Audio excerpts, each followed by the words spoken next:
What's up, everybody? Eric here with another EWE Reviews. Today I'm going to be reviewing American Fiction. Before I get into that, please like the video, subscribe to the channel, let me know what you want me to review next. But yeah, guys, this is American Fiction. Sorry it's taking me so long to do this review. I actually originally missed when this movie came out. I thought it was a 2024 release, and then early February I realized, oh no, this movie came out back in December. So I screwed up there because this was definitely a movie I wanted to watch. But yeah, this is American Fiction. This is an American comedy drama film, rated R, that released on December 15th, 2023.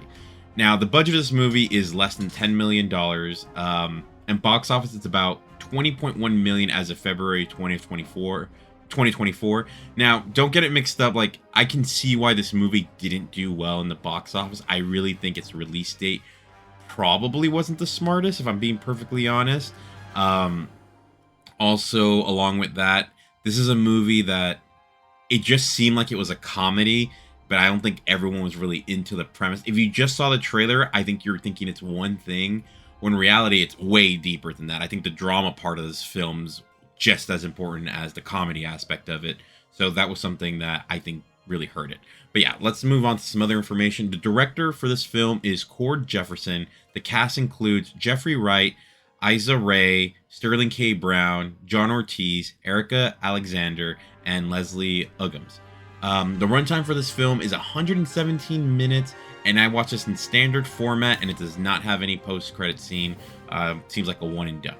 So let me just give you the plot based from the trailer. So a novelist who's fed up with the establishment profiting from black entertainment uses a pen name to write a book that propels him into the heart of the hypocrisy and madness he claims to disdain. So if you watch the trailer, like it explains kind of what like the comedy aspect of the film's about. But like I said, there's a drama-filled section with the family that I think is like very important. So this is a spoiler-free review. So let's move on to my thoughts, and I'll start off with the good right here.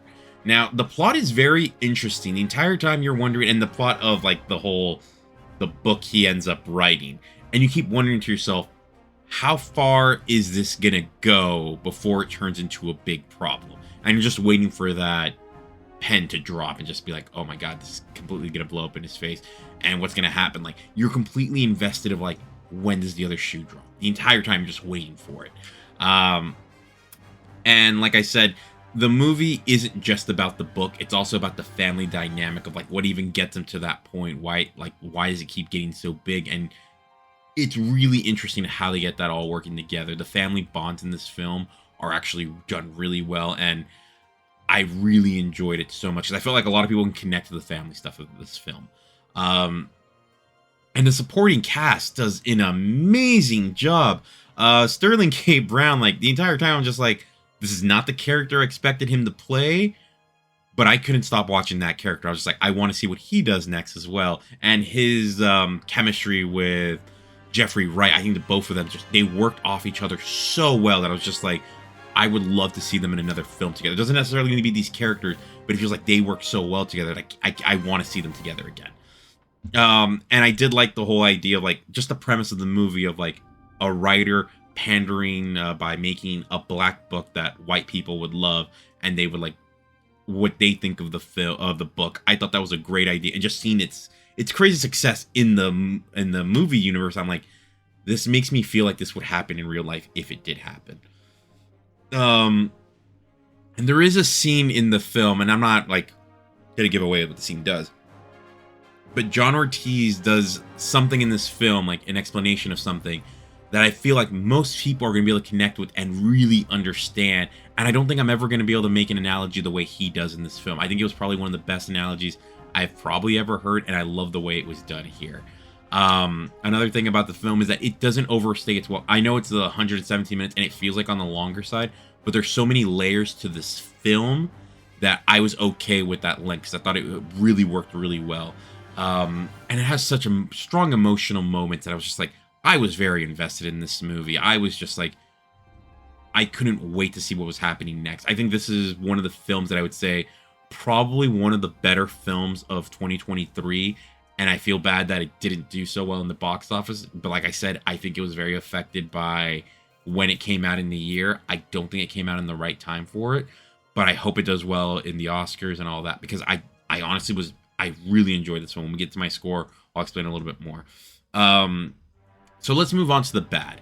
Now, I don't think everyone's going to like the ending.